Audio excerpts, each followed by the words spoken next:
నర్సంపేటలో ఉద్రిక్త పరిస్థితులు నెలకొన్నాయి. ఆర్టీసీ సమ్మె నేపథ్యంలో ఆత్మహత్య యత్నం చేసిన డ్రైవర్ శంకర్ గౌడ్ మృతి చెందడంతో కార్మికుల్లో ఆగ్రహం వ్యక్తమవుతుంది. ముత్తోజీపేటకు చేరుకున్న శంకర్ గౌడ్ మృతదేహాన్ని నర్సంపేట ఆర్టీసీ డిపోకు తీసుకువచ్చి నివాళులు అర్పించాలని ఆర్టీసీ ఉద్యోగులు డిమాండ్ చేస్తున్నారు. ఈ మేరకు డీసీపీ రాజమహేంద్ర నాయక్ను వారు వేడుకున్నారు.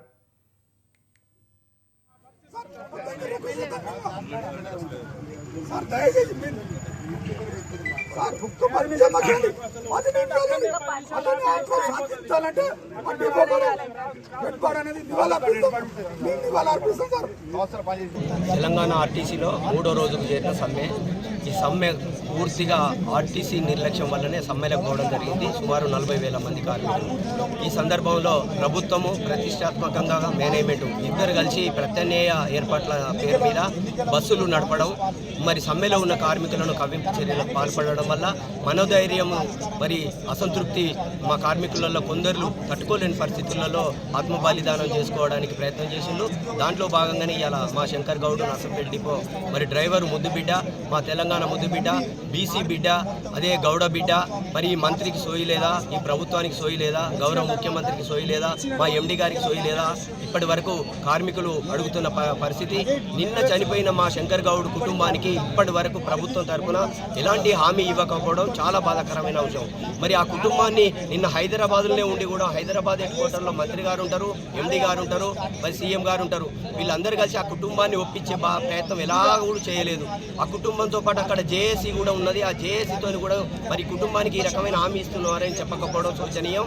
మరి ఇదంతా ఏ రకంగా చూడాలి అని మా ఆర్టీసీ జేఏసీ ఆర్టీసీ కార్మికులు చూస్తూ ఉన్నారు. దీన్ని ఒకటే వారు మొండిగా ఉన్నారు. వాళ్ళు దేన్ని లెక్క చేయట్లేదు, మా ప్రాణాలను కూడా లెక్క చేయట్లేదు అనేది మా కార్మికులలో మరి గట్టిగా తీసుకున్న నిర్ణయం. దీంట్లో భాగంగానే ఇవాళ గౌరవ ఎండి గారు, గౌరవ ట్రాన్స్పోర్ట్ మంత్రి నర్సంపేట డిపోకు రావాలి. ఆ కుటుంబానికి సుమారు 5 కోట్ల ఎక్స్గ్రేషియా తప్పకుండా అనౌన్స్ చేసిపోవాలి. మా శంకరు పార్థిక దేహం దగ్గర వాళ్ళు నివాళులు అర్పించాలి. మరి ఆ డిపో మేనేజర్పై ఎఫ్ఐఆర్ బుక్ చేసి ఆమెను అరెస్ట్ చేయాలి. అదే కాకుండా ఆమెను విధుల నుంచి సస్పెండ్ చేయాలనేది ఈ కుటుంబం తరఫున కోరుకుంటాను. ఆర్టీసీ కుటుంబాలుగా ఆర్టీసీ జేఏసీగా కోరుకుంటామని జరిగింది. ఎలాంటి ఇన్సూరెన్స్లకు సంబంధం లేకుండా గవర్నమెంట్ నిధి నుంచి 5 కోట్ల ఎక్స్గ్రేషియా ఇవ్వాలని ఈ యొక్క జేఏసీ నర్సంపేట డిపో కార్మికుల తరఫున ప్రభుత్వాన్ని డిమాండ్ చేయడం జరుగుతూ ఉంది. 32 డిమాండ్ల మేరకే ఆ డిమాండ్లు నెరవేర్చాలని ఆ మరణంతోనని మా శంకర్ గౌడ్ తీసుకున్న ఈ ఆత్మ బలిదానానికి ఫలితంగా ఆయన ఆత్మ శాంతి చేకూరాలంటే తప్పకుండా 32 డిమాండ్లు కూడా నెరవేర్చాలి.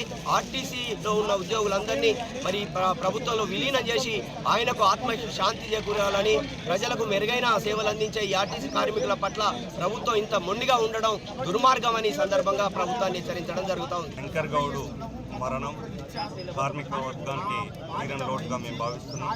వారి కుటుంబానికి ప్రగాఢ సానుభూతి సంతాపం తెలియజేస్తున్నాం. రాష్ట్ర ప్రభుత్వం ఎన్నికల ముందు ఇచ్చినటువంటి ఒక హామీలను నెరవేర్చాలని ఆర్టీసీ ఉద్యోగులు గత 41 రోజుల క్రితమే సమ్మె నోటీస్ ఇచ్చి గత 2.5 సంవత్సరాలుగా కూడా ప్రభుత్వం దృష్టికి తీసుకెళ్తున్నాను.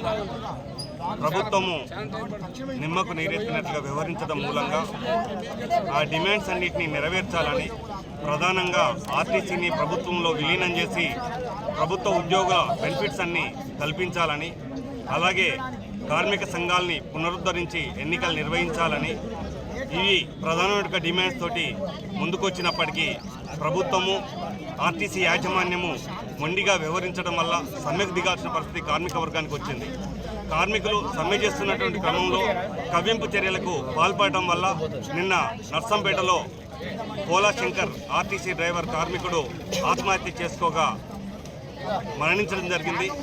వారి కుటుంబానికి ప్రభుత్వం 5 కోట్ల రూపాయల నష్టపరిహారం ఎక్స్గ్రేషియా చెల్లించాలి. అలాగే వాళ్ళ కుటుంబంలో ఒకరికి ప్రభుత్వ ఉద్యోగం కల్పించాలి. ఆర్టీసీ కోరిక మేరకు, కార్మికుల కోరిక మేరకు బస్ డిపో వద్దకు పార్థివ దేహాన్ని తీసుకెళ్లి మౌనం పాటించి నర్సంపేట పట్టణంలో ఎలాంటి అవాంఛనీయ సంఘటనలు జరగకుండా అంత్యక్రియలు జరిగే విధంగా ప్రభుత్వం అధికార యంత్రాంగం సహకరించాలని డిమాండ్ చేస్తున్నాం. శంకర్ గౌడ్ మరణం కార్మిక వర్గానికి తీరని లోటుగా మేము భావిస్తున్నాం. వారి కుటుంబం